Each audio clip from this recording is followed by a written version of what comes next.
Alors aujourd'hui, notre sujet, bien sûr, c'était la Bible ce matin et plus que la Bible située dans un mouvement de tradition et surtout un mouvement de l'Esprit Saint.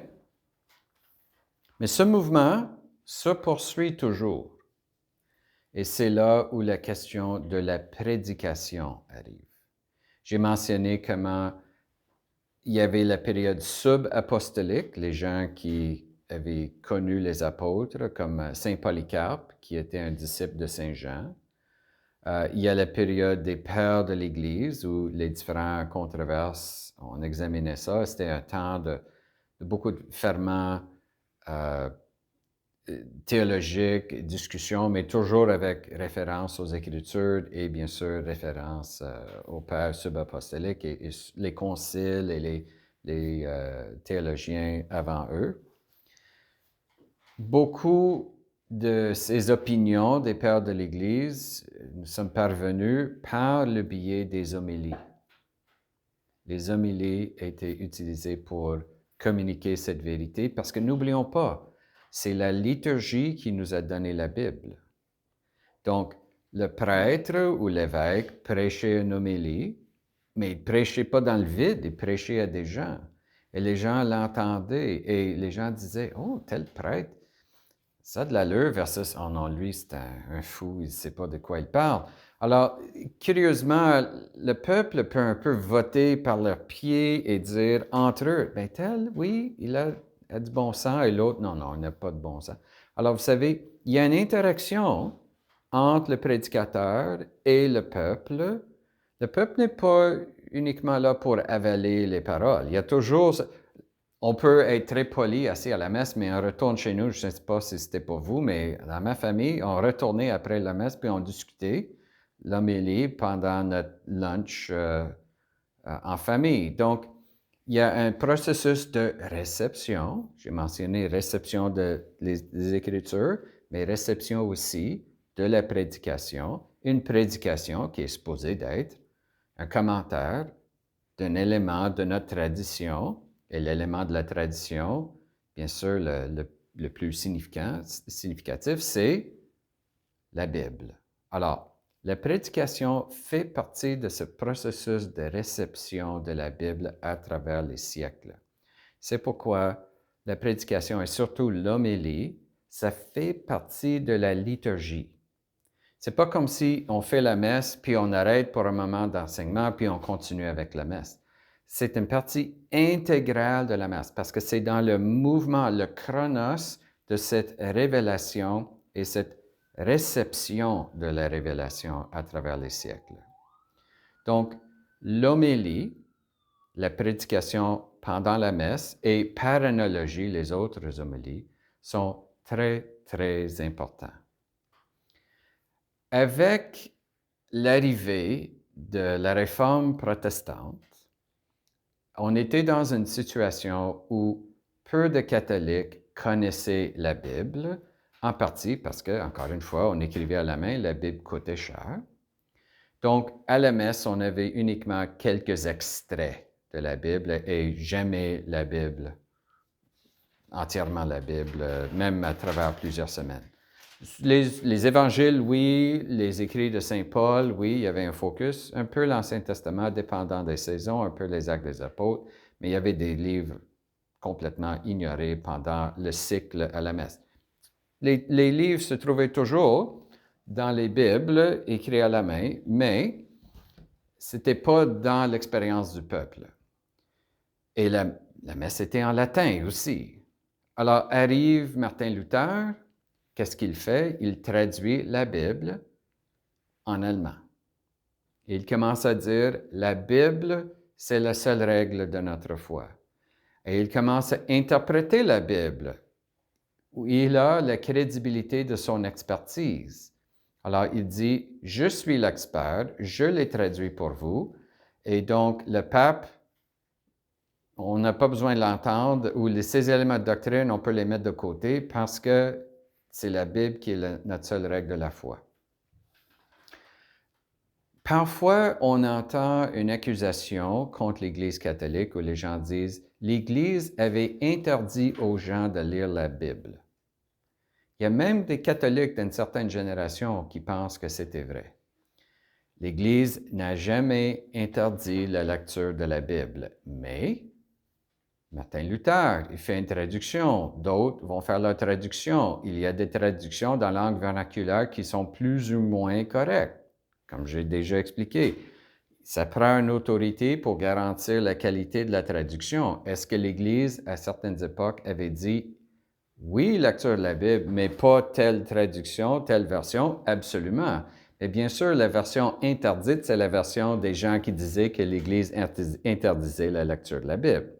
Donc, il y a un peu de politique dans ça. Il y a un peu d'attitude de victime parfois.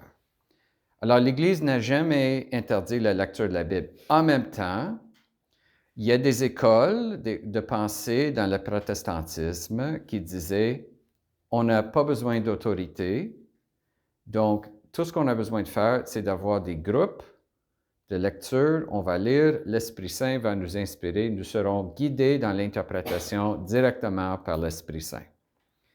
Comme j'ai mentionné, dans le chronos de la Bible, c'est vrai que l'Esprit Saint est là, mais on sait que parfois c'est nos propres idées, il y a des idéologies qui entrent en jeu. Dans l'Église catholique, on dit toujours, c'est bon de lire la Bible, mais c'est pas bon de penser qu'on l'a compris absolument, que les autres sont tous dans les patates. Alors, oui, on fait la lecture de la Bible, mais c'est mieux de faire la lecture de la Bible en présence ou en communion avec les pasteurs de l'Église. Bien sûr, quelque chose que la tradition protestante n'aimait pas.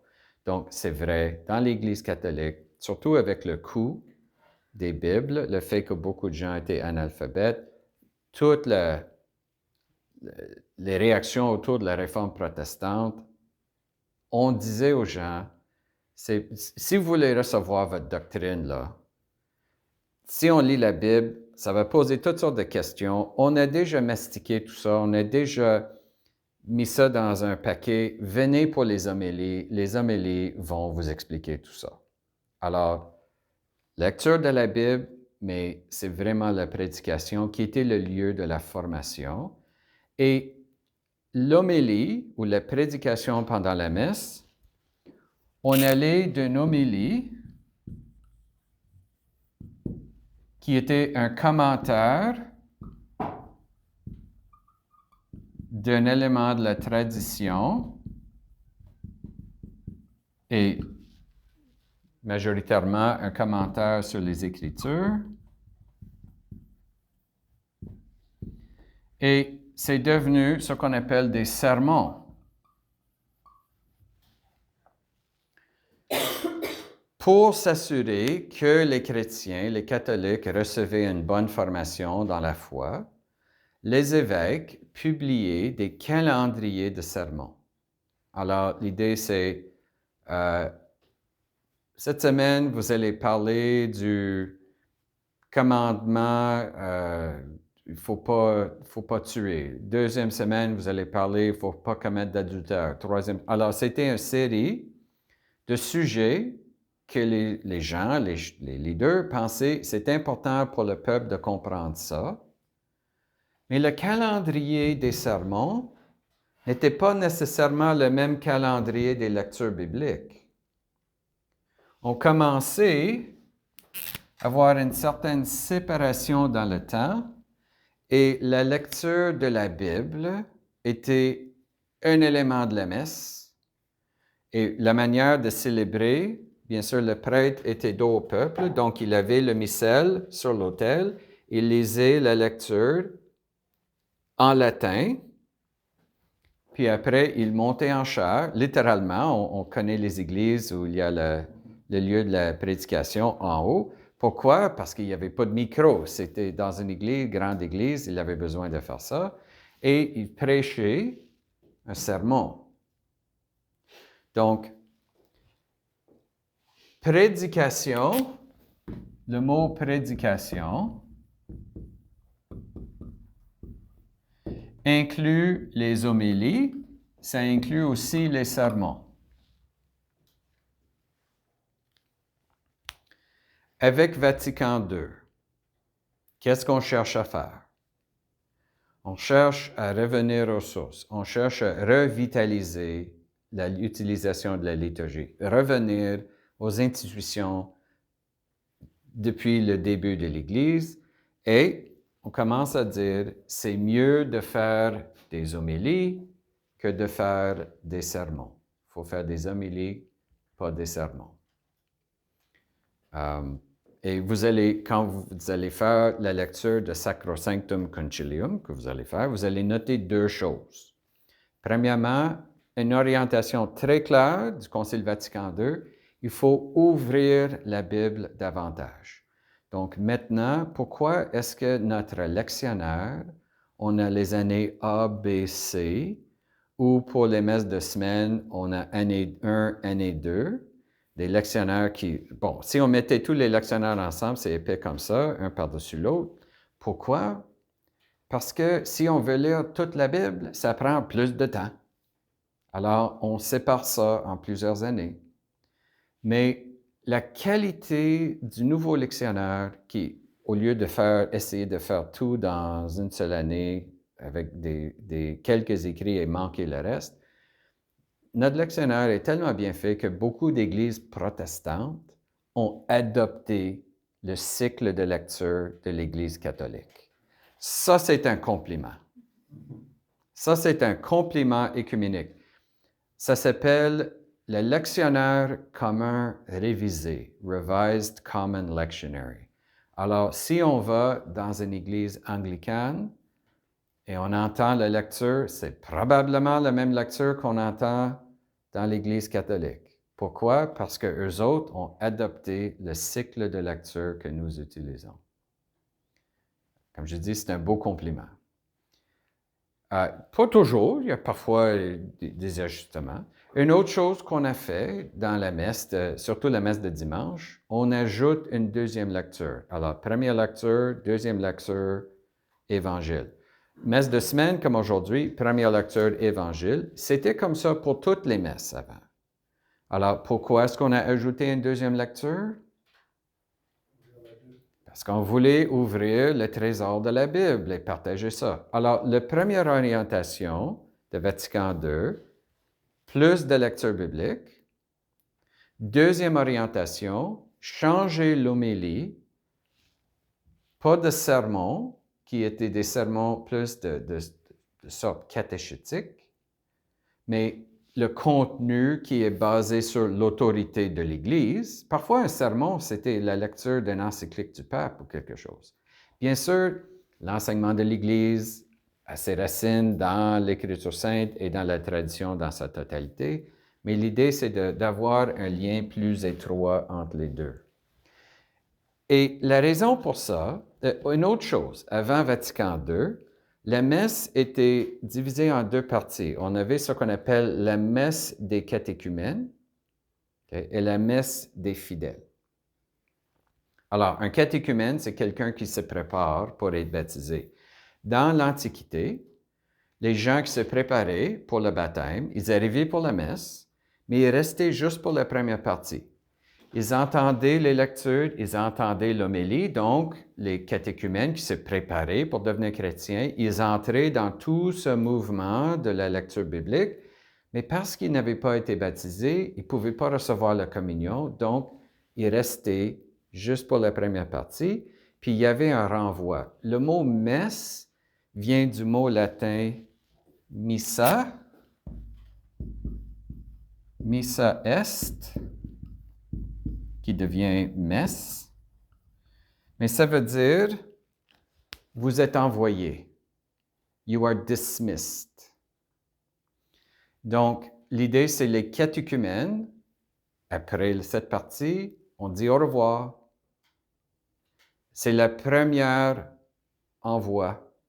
La deuxième, c'est à la fin de la messe dans sa totalité. Allez dans la paix du Christ. Ite missa est. Le mot messe vient de ça.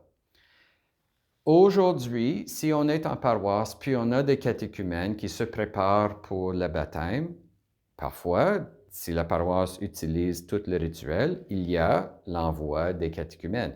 Mais beaucoup de fois dans nos paroisses, au lieu de les envoyer pour continuer la discussion dans une autre pièce, on dit « restez chez nous ». OK, on n'a pas besoin de les envoyer. Ils peuvent rester s'ils savent qu'on ne peut pas recevoir la communion, mais pourquoi pas les laisser rester. Mais le principe est là. Donc, il y avait ces deux messes à l'époque, où le grand concept de la messe avait ces deux parties. Alors, l'idée de la messe, et c'est quoi le lien? Une chose que Vatican II voulait faire, c'était de montrer l'unité entre les deux. Parce que, vous savez, une question qui se pose à toutes les générations, c'est si on est en retard pour la messe, est-ce qu'on peut recevoir la communion? Et si on est en retard, c'est jusqu'à quel point qu'on peut être en retard? Vous trouvez ça drôle, mais on connaît la nature humaine, hein?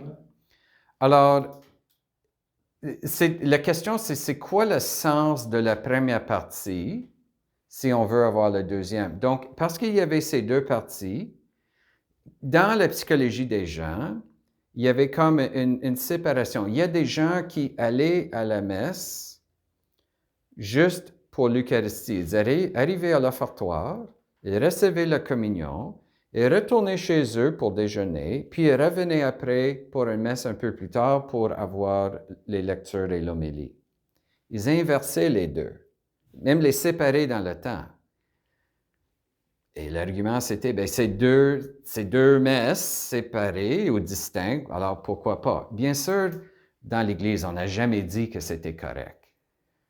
Mais dans l'attitude populaire, surtout à une époque où, avant de recevoir la communion, on était obligé de jeûner depuis minuit, bien, on voulait communier le plus tôt possible, puis de retourner après pour l'homélie.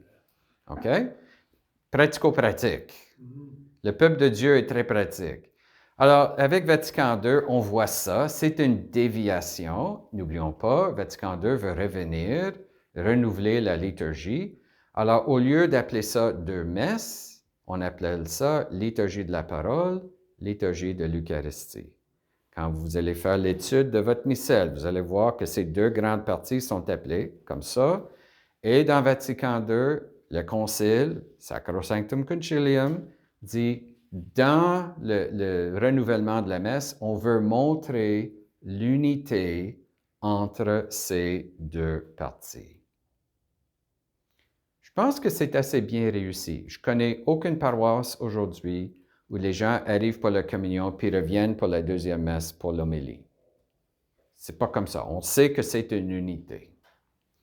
Et même à l'époque, c'était probablement comme ça pour la majorité des gens qui veulent retourner chez eux puis revenir à l'Église par après, mais c'était comme ça. Pourquoi est-ce que cette unité entre les deux parties est importante? Pourquoi ne pas dire « Ah, le peuple, ils ont décidé de changer l'ordre des choses, mais c'est l'Esprit Saint qui agit dans le peuple, alors on accepte ça, voilà une nouvelle version, c'est correct. » Pourquoi dire « Non, c'est pas bon, il faut revenir au sens premier », c'est parce que c'est à cause de l'unité entre la parole de Dieu ou les lectures, la parole de Dieu, l'homélie et l'Eucharistie. Et c'est là où il faut revenir à Moïse dans l'Exode. On a déjà entendu ce texte. Chapitre 24. Moïse écrivit toutes les paroles du Seigneur et se leva de bon matin et bâtit un autel au bas de la montagne. On se souvient de ce passage que j'ai lu. Avec 12 stèles pour les 12 tribus, puis il envoyait les jeunes gens d'Israël. Ceux-ci offrirent les holocaustes et sacrifièrent des taureaux. Alors, il prépare le sanctuaire. Il prépare le livre, il écrit. Il prépare le sanctuaire, il va bâtir un autel. Donc, livre, autel. Moïse prit la moitié, il asperge les gens, et il prit le livre, en fit lecture au peuple. Celui-ci dit, tout ce que le Seigneur a dit, nous le mettrons en pratique, nous l'entendrons. Alors, il avait mis le sang sur l'autel, fait la lecture, et maintenant, il met le sang sur le peuple. Alors, le sang est le sang de l'alliance, et les termes de l'alliance sont dans le livre. Donc, c'est comme la lecture d'un contrat. Quand on fait un contrat, quel est le conseil qu'on a toujours eu avant de signer un contrat? Il faut le lire. Donc, on fait la lecture du contrat. Et on sait si on a signé un contrat compliqué dans notre vie, qu'est-ce qu'on fait? On cherche un expert, un avocat pour nous expliquer le contrat. Alors, on a le texte du contrat, on a l'explication du contrat, puis on a le oui qui est scellé par un sacrifice. Liturgie de la parole, homélie, liturgie de l'Eucharistie. Vous voyez le lien. Donc, c'est un peu niaiseux de prendre la communion avant d'entendre l'homélie. Parce que c'est l'équivalent de signer un contrat sans entendre les termes du contrat. Bien sûr, les termes du contrat de l'alliance avec Dieu, le livre, c'est épais. Alors, on ne lit pas tout à chaque messe. On lit des extraits parce que c'est un chronos.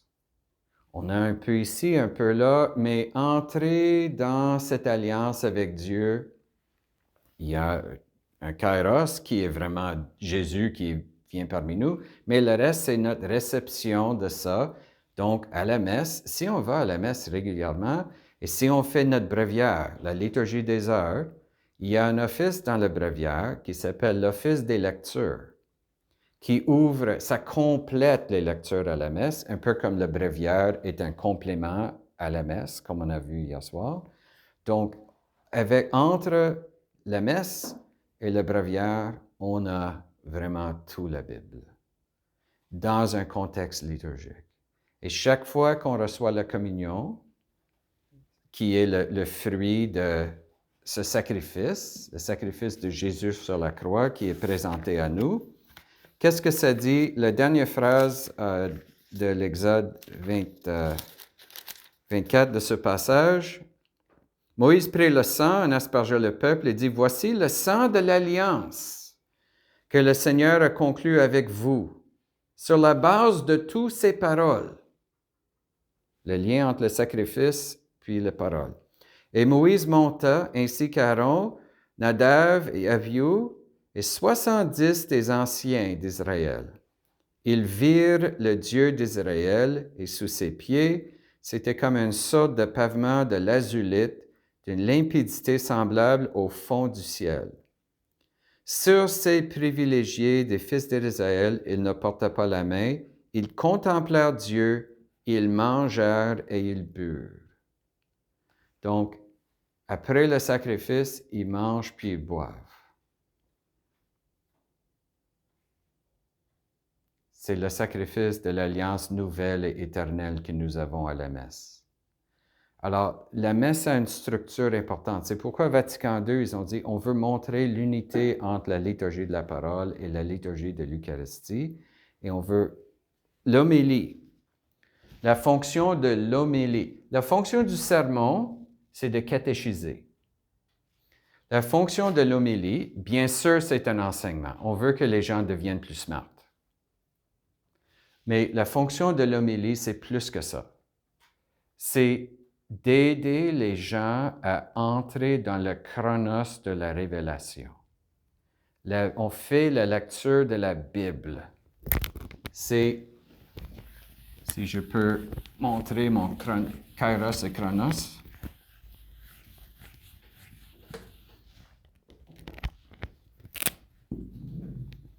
Alors, il y a le moment où de l'inspiration, l'Esprit Saint qui touche le cœur et l'intelligence d'un prophète et des gens autour du prophète, il y a un livre qui est produit, mais ce livre doit être reçu dans la communauté. C'est la réception dans la communauté. Pourquoi la table des matières de la Bible est la table des matières que nous avons? Parce que ça a été reçu dans les communautés par la lecture de la messe. Et n'oublions pas, s'ils ont lu ça à la messe, dans une structure d'une cérémonie où, quand on fait la lecture et on reçoit la communion, c'est l'équivalent à dire « Je suis prêt à dire oui avec tout mon âme à ces paroles ». C'est pourquoi il n'acceptait pas n'importe quoi qui arrivait supposément de Paul ou d'un autre apôtre. C'était sérieux. Ce processus de réception au début, c'était pour les premières messes, il n'y avait pas de lettre de Saint Paul. C'était toutes les lectures de l'Ancien Testament et l'homélie disait « Voici comment Jésus accomplissait toutes ces prophéties. » Okay? Alors, ils avaient des textes. Ils ajoutent d'autres textes par les lectures des apôtres, ou les apôtres, comme Saint Paul, dans sa lettre, ils continuent ce processus. C'est comme une homélie sur papier. Et on arrive avec le Nouveau Testament. On commence à voir l'Évangile. Vous savez, le premier Évangile qui a été écrit, c'est probablement Saint Marc. Et selon une histoire très ancienne de l'Église, Saint Marc était le secrétaire de Saint Pierre. Donc, l'homélie de Saint Marc, c'est vrai, l'Évangile de Saint Marc, c'est probablement l'Évangile de Saint Pierre à Rome. Parce que Saint Pierre n'avait pas une belle plume, mais lui, il était avec Jésus, donc il racontait toutes sortes d'histoires, puis il expliquait aux gens, et la communauté avait dit, « Il commence à vieillir, là. On a besoin de quelqu'un pour écrire tout ça, pour garder le souvenir. » Alors, Saint Marc a fait ça. Et les autres évangiles synoptiques se basent sur Saint Marc. Il a la même structure que Saint Marc. Donc, vous voyez comment la communauté intervient pour trouver quelqu'un pour être le secrétaire. Et c'était à partir des histoires racontées par Saint Pierre et expliquées par lui lors des homélies. Donc, la Bible sort de tout ce processus-là. Le Nouveau Testament sort de ça. On avait déjà l'Ancien, on a le Nouveau, et le processus de réception, ce n'est pas un processus, il y a réception des nouveaux textes, mais aussi réception de l'Ancien Testament, les textes qu'il y avait déjà, réception par la compréhension de ces textes, réception de ces textes dans un contexte messianique. Bien sûr, après la mort du dernier apôtre ou après la conclusion de cette étape de nouveaux textes, mais il y a toujours un processus de réception. Chaque génération reçoit, accueillit, intègre le contenu de l'Ancien Testament et aussi le contenu du Nouveau qui nous aide à comprendre l'Ancien et l'Ancien qui nous aide à comprendre le Nouveau. Ça prépare la réception du Nouveau. Alors, qui a la responsabilité de continuer le progrès dans l'Église de ce processus de réception par le peuple? C'est le prédicateur, c'est l'homéliste. C'est pourquoi faire une homélie de 10 minutes est plus difficile que de faire une semaine d'enseignement pour des candidats pour le diaconat permanent. C'est plus difficile et plus sérieux. Parce que c'est un mouvement liturgique. C'est le même mouvement qui nous a donné la Bible au début. Et n'oublions pas, la majorité de l'histoire de l'Église, les gens n'avaient pas de Bible à la maison. La seule manière d'entendre la Bible, c'était d'aller à l'Église. C'était donc la responsabilité du prédicateur, même du lecteur, celui qui lisait. Pas tout le monde qui pouvait lire. Donc, le lecteur, c'était un poste très important dans une paroisse. On ordonnait des lecteurs. C'était un ministère ordonné. Aujourd'hui, on ne dit pas ordonné, on dit institué, mais c'est un ministère institué. Et souvent, les gens vont dire, mais je fais la lecture de la Bible à la messe, pourquoi je ne peux pas être institué lecteur demain? Non, il faut faire une formation pour devenir lecteur, pas lecteur L minuscule qu'on fait à la messe. On nous demande de faire la lecture, il y a un calendrier qui fait faire la lecture cette semaine. Je parle d'un ministère institué. C'est sérieux parce qu'il faut comprendre le rôle de la Bible dans toute la vie de l'Église. euh, pendant des siècles, c'était réservé aux hommes parce que c'était uniquement pour ceux qui s'est préparés pour l'ordination au presbytérat. C'était une étape vers le presbytérat. C'est toujours une étape vers le ministère ordonné, mais après Vatican II, qu'est-ce que Pape Paul VI a déclaré? On n'a pas besoin de réserver le ministère de lectorat uniquement pour ceux qui se préparent pour les ordres, parce que maintenant, il y a beaucoup plus de gens qui ont accès à l'éducation, beaucoup plus de gens qui savent lire. Alors, on espère qu'il y aura plus de gens qui vont dire « J'aimerais devenir un lecteur L majuscule avec un amour pour la parole, un désir de me plonger dans le texte et de comprendre l'Esprit de Dieu, la mentalité, the mind of God dans ça. Ça, c'est le sens d'un lecteur. Quand un futur diacre ou un futur prêtre dit « J'aimerais », il m'écrit pour dire, ou écrit à leur évêque, dire « J'aimerais être lecteur ». S'ils mettent dans la lettre « J'aimerais être lecteur parce que, bon, il faut que je le demande, parce que c'est une étape à franchir avant de devenir prêtre », je m'excuse. Si tu n'es pas prêt à devenir lecteur, peut-être un jour, on va te dire, ben, on n'est pas sûr que tu es vraiment appelé à être diacre, mais tu es déjà institué lecteur, on peut continuer notre ministère de lecteur. Quand l'évêque dit oui à lecteur, il est lecteur, L majuscule, jusqu'à la fin de ses jours, sauf, bien sûr, s'il fait quelque chose de tout croche. Ça, c'est une autre difficulté. Mais lecteur, c'est un ministère permanent, ce n'est pas une délégation temporaire. Et si un lecteur va d'un diocèse à l'autre, il arrive dans le nouveau diocèse, il est lecteur dans le nouveau diocèse. Il peut aller à l'évêque et dire « J'ai été institué lecteur, j'aimerais faire mon ministère ici ». C'est sérieux. Et ça, c'est juste la lecture. C'est à tel point, juste pour faire le contraste de ça, parfois on comprend des choses mieux par le contraste. Le mot en français, trahison. OK? Trahison ou traître.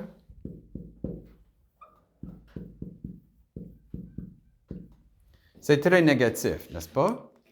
Mais voilà un autre mot connexe qui est un peu plus positif. Traiteur. Qu'est-ce qu'un traiteur? Qui prépare des choses et qui... Je pense que c'est le vrai mot pour un caterer en français, c'est un traiteur. Un traiteur, c'est un caterer. Ouais. Caterer, alors une personne qui prépare la nourriture et l'amène ailleurs. Alors, le chinois qu'on a mangé aujourd'hui, ce n'était pas nous qui l'ont préparé, il y a quelqu'un qui l'a livré. Alors, traiteur, c'est lié à le concept de livraison. Livraison est très intéressant parce qu'en français, c'est lié à un mot livrer.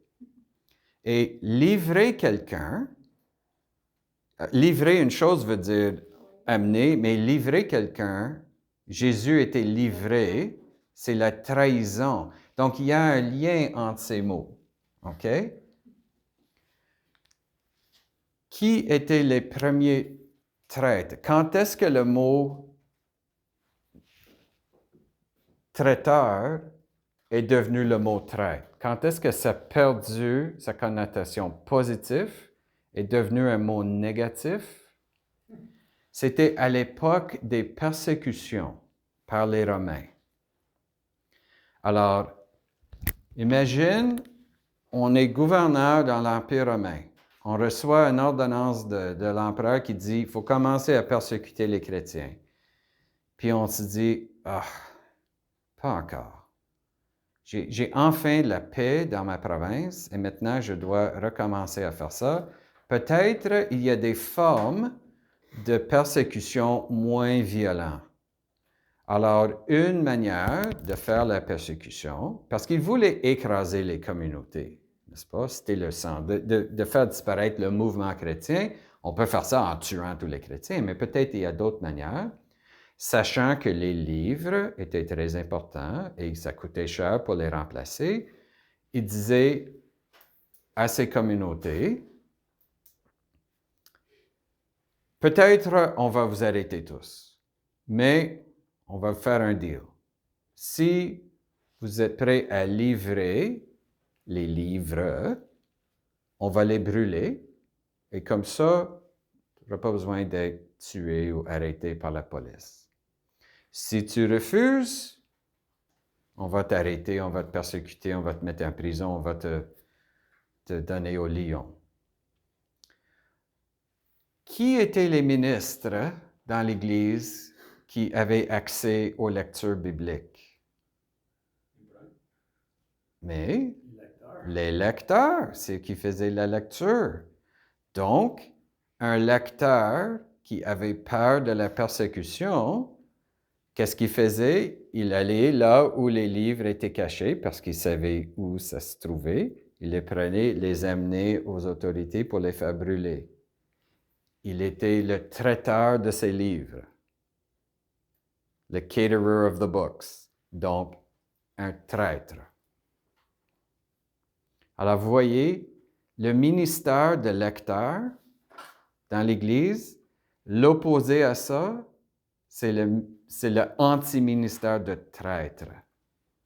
C'est pourquoi devenir lecteur dans l'Église, c'est pas juste on demande de faire la lecture le dimanche un jour. C'est excellent, c'est un vrai service, mais le ministère permanent, c'est sérieux. C'est très sérieux. Moi, je pense pour être un lecteur, vraiment, c'est rare qu'on demande ça aux gens, encore une fois, parce que ça coûte cher, donc il faut être réaliste. Mais devenir lecteur dans l'Église, pour moi, la formation idéale pouvait inclure un voyage en Terre Sainte ou un voyage en Turquie et Grèce pour suivre, découvrir les communautés où Saint Paul avait écrit, ou Patmos où Saint Jean a eu la révélation de l'Apocalypse. Il faut vraiment entrer, ou même juste une visite à Washington, D.C. pour le musée de la Bible. Mais il faut trouver des manières d'entrer dans le texte, par la lecture, par l'étude, et il n'y a rien qui remplace marcher dans les endroits où Jésus a marché. Ça nous donne un esprit du texte biblique extraordinaire.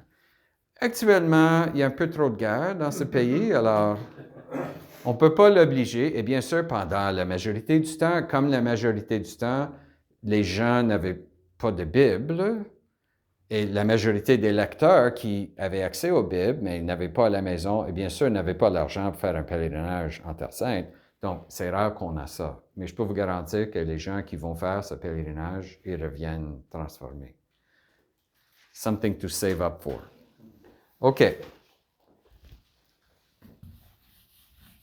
Alors, si quelqu'un monte en chair pour prêcher et il commence à mettre son message, son interprétation, au lieu d'être fidèle à la tradition de l'Église, il est un traître. C'est possible d'avoir des prédicateurs traîtres, pas parce qu'on apporte une Bible pour le faire brûler, mais parce que le mot tradition, c'est aussi lié au mot traiteur. La tradition, trahison, traiteur, tout ça vient du mot latin tradere.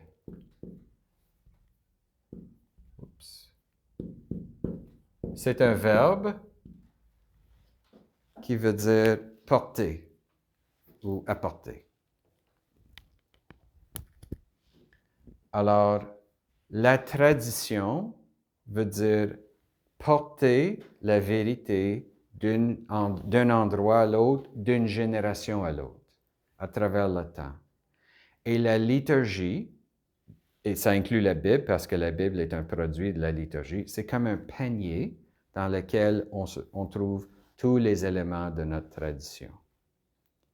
Donc, la liturgie, les autres éléments de notre vie chrétienne, l'idée, c'est ça doit être cohérent avec la liturgie. C'est la liturgie qui donne l'infrastructure de notre vie chrétienne. C'est pourquoi je dis c'est le plan pastoral de Dieu. Ça se trouve là, dans la structure même de la liturgie, incluant la Bible, incluant la prédication, etc. Parce que la tradition est ce qu'on porte d'une génération à l'autre, sans ajouter des choses étrangères et sans enlever des choses qu'on n'aime pas. Il faut qu'on respecte ce qu'on appelle le dépôt de la foi. Ça, c'est une phrase à écrire. Le dépôt de la foi, ça veut dire tous les éléments de la foi qu'on a reçus de nos ancêtres et confirmés par les apôtres. Alors, vous allez trouver cette phrase dans les textes de théologie, dépôt de la foi. Et parfois, les gens se posent la question, ça veut dire quoi? Ça veut dire tous les éléments de la tradition. Alors,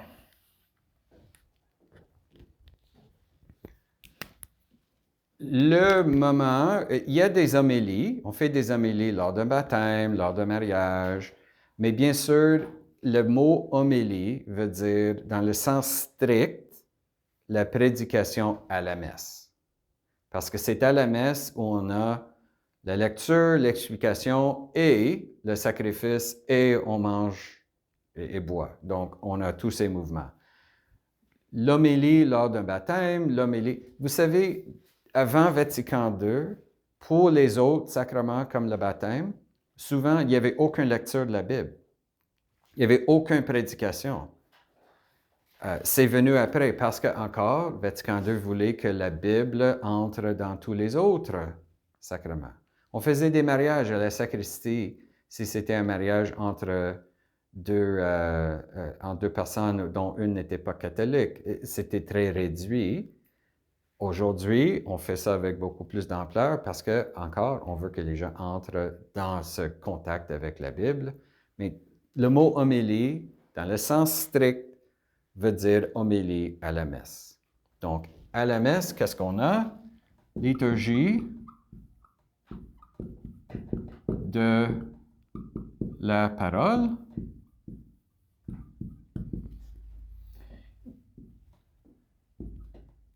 Liturgie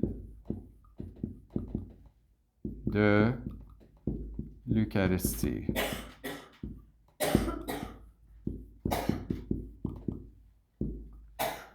Et entre les deux, il y a l'homélie. Il y a aussi souvent d'autres choses qui s'ajoutent à l'homélie qui sont aussi une manière de répondre à ce message biblique. Par exemple, le credo.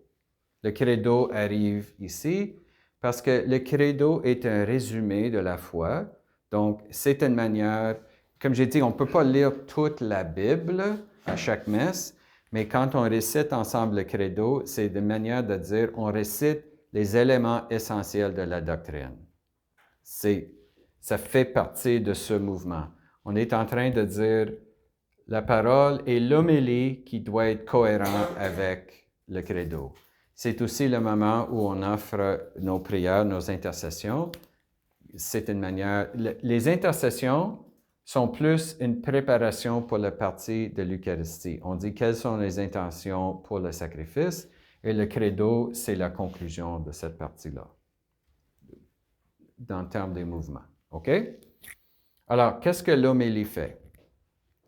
Bon, c'est un speech, c'est un discours, c'est un enseignement.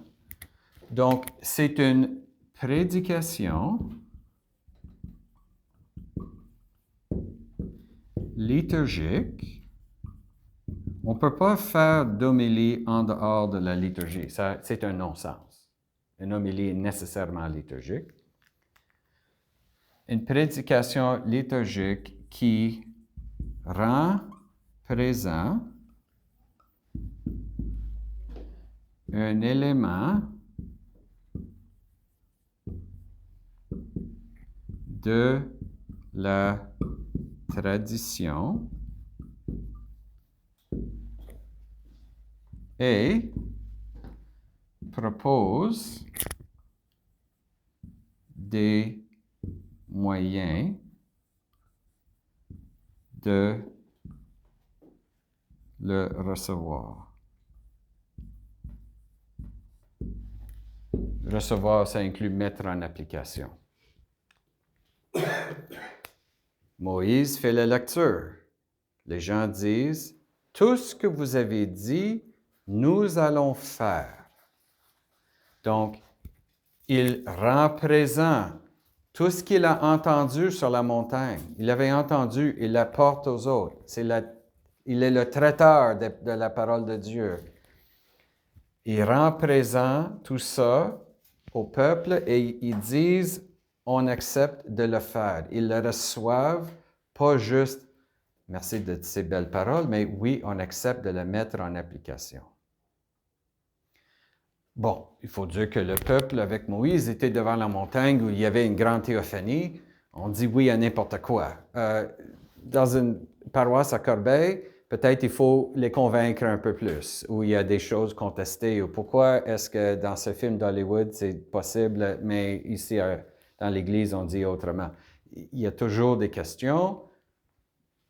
Peu importe, ça c'est le mouvement. Alors, quel est le sujet de l'homélie? Ça porte sur quoi? Un élément de la tradition. Ça veut dire que normalement, une homélie est sur un texte biblique. Mais n'oublions pas que la tradition est plus grande que la Bible. Alors, on peut faire une homélie sur n'importe quelle partie de la Bible. Parfois, l'homélie ne porte pas sur tel ou tel extrait, mais ça porte sur le sujet de la journée. C'est la Pentecôte. Alors, on parle de la Pentecôte. On ne parle pas du deuxième lecture avec telle phrase. Le sujet global, c'est la Pentecôte. On essaie d'expliquer ça. Bienvenue, c'est Noël. On parle de Noël en général. On ne parle pas nécessairement de tel texte spécifique. On peut faire ça. Ça fait partie de la tradition. On peut faire une homélie sur le credo. Moi, une fois, j'ai prêché 3 semaines de suite sur le credo pour expliquer le credo à ma paroisse. Les gens ont tellement aimé ça, je l'avais enregistré, ils ont demandé des copies pour les écouter après. Quand c'est la fête d'un saint,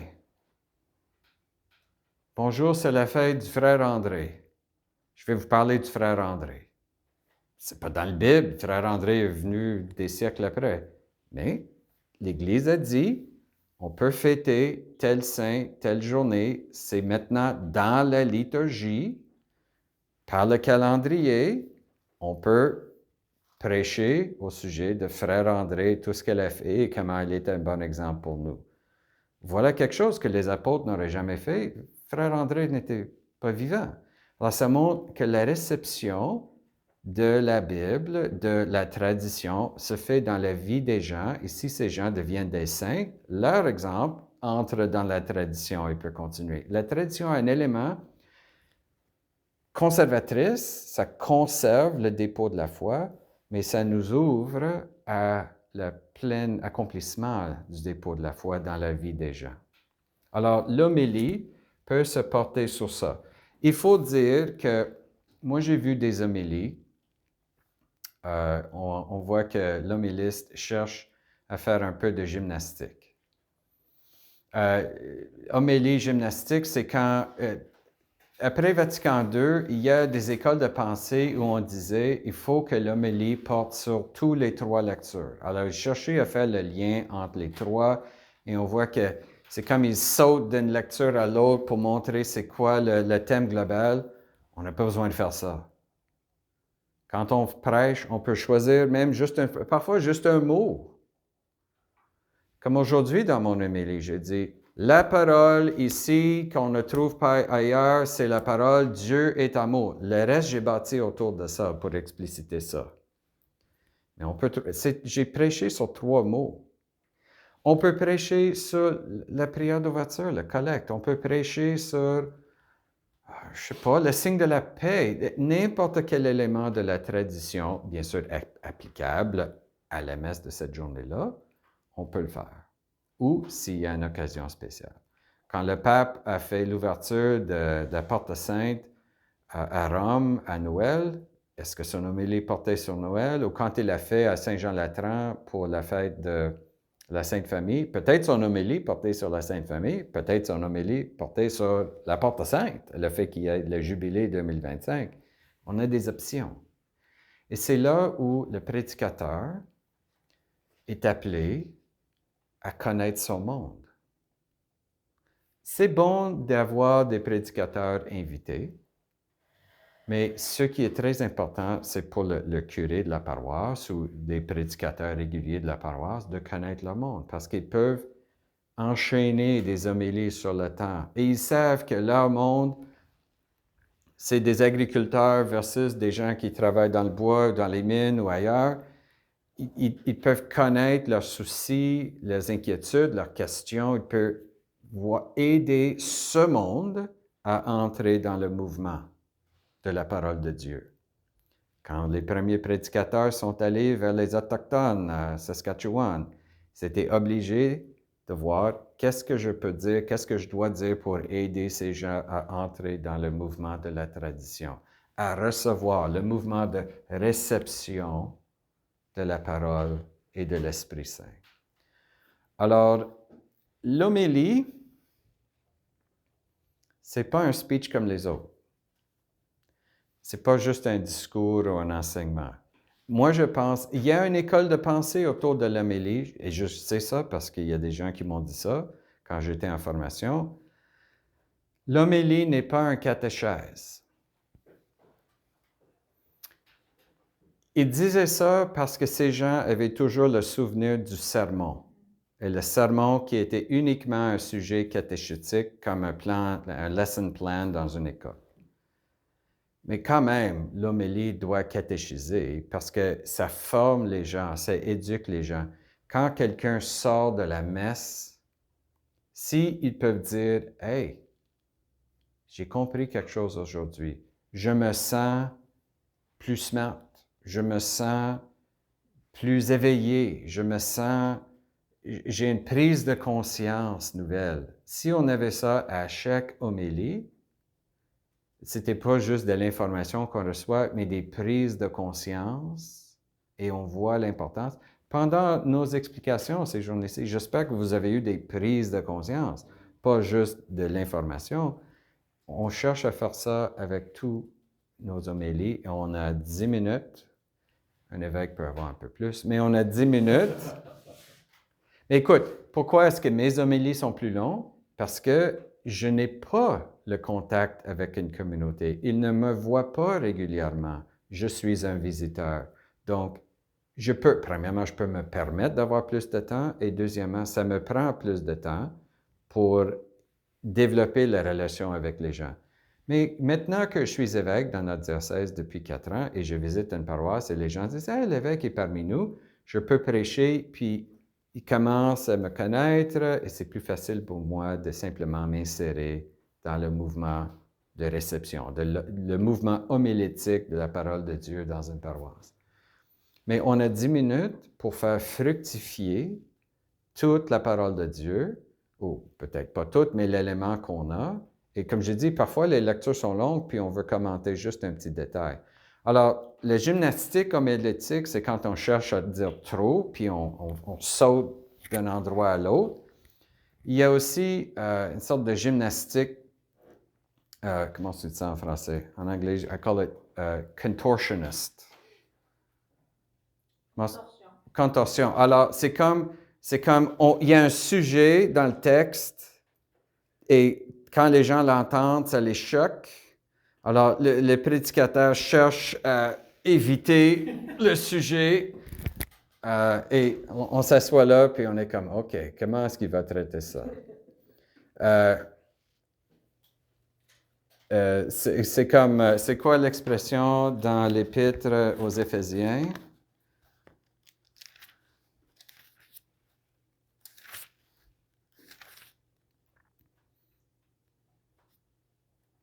Femmes, soyez soumises à vos maris comme au Seigneur. Tu pensais à ça, hein, Nathalie? Excuse. Tu pensais à ça, hein? Alors, c'est ça, on entend ça à l'église, puis on est assis, on est comme, OK, qu'est-ce qu'il va faire avec ça? C'est qu'on a un certain plaisir mesquin de voir comment le pauvre prédicateur va... Et écoute, c'est juste dans la deuxième lecture, il peut prêcher sur l'Évangile, il peut prêcher sur la première lecture, mais c'est tellement in your face que parfois, c'est une contorsion. On sait qu'il essaie de l'éviter. Ou parfois, il veut l'adresser, mais il ne sait pas comment. Vous voyez, pour être prédicateur, pour être lecteur, c'est déjà gros. Mais le lecteur n'est pas obligé de l'expliquer. Il faut dire que dans l'histoire de l'Église, même si la prédication était la responsabilité de l'évêque ou du prêtre, les lecteurs avaient un rôle de catéchète. Parce que l'idée, c'était ces gens qui connaissent le texte, pas juste la doctrine, mais le texte même, c'est eux et qui pouvaient le lire, qu'ils étaient imprégnés de ce texte. C'est eux qui devenaient comme de sortes de Bibles vivantes pour les autres, et souvent, c'est eux qui étaient les catéchètes. En théorie, tous nos professeurs dans les écoles catholiques devraient être des lecteurs, avec la même formation. Parce qu'ils sont là, pas juste... S'ils vont enseigner la religion dans une école catholique, ils doivent pas juste connaître des faits ou des histoires bibliques, mais vraiment être imprégnés de ça et de ce sens. Et quand on est, la sagesse qui se trouve là entre dans notre tête et tout le monde dit « Wow, cette personne est tellement smart » parce qu'on découvre tous ces niveaux de sens dans le texte. Alors, ça, c'est une autre forme d'évitement qui se trouve dans les homélies. Mais comment répondre à ça? Comment prêcher sur ça? Bien sûr, la manière d'aborder le sujet va varier dans les cultures différentes. Le prédicateur qui vient d'Afrique ou de l'Inde, il est au Canada, puis il sait comment je parlerai de ça dans mon pays, mais qu'est-ce que je dis ici au Canada? Je ne suis pas sûr. Peut-être, on n'a pas besoin d'aller trop loin. Est-ce qu'une homélie donnée à Saint-Jean-Brébeuf, si on donne exactement la même homélie à Wikwemekong, ça va être reçu de la même manière? Il y a des cultures où on passe par la tête pour atteindre le cœur. Il y a d'autres cultures où on passe par le cœur pour atteindre la tête. Il faut connaître la culture pédagogique des gens. Il y a des cultures où si quelqu'un prend la parole, les gens dans la foule, ils ont la possibilité de réagir.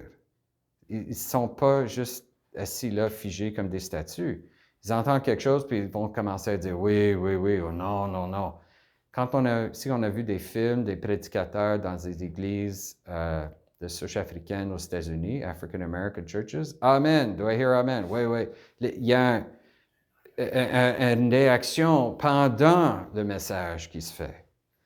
C'est pas juste dans ces églises, les églises catholiques, dans des cultures pareilles. Alors, il faut connaître notre monde, mais le but est toujours pareil, d'amener les gens à entrer dans le mouvement afin de leur permettre de dire un oui informé quand ils reçoivent la communion. Tout ce que nous avons entendu, nous allons faire, comme ils ont dit à Moïse. Alors, arrêtez là pour notre pause de 5 minutes. OK?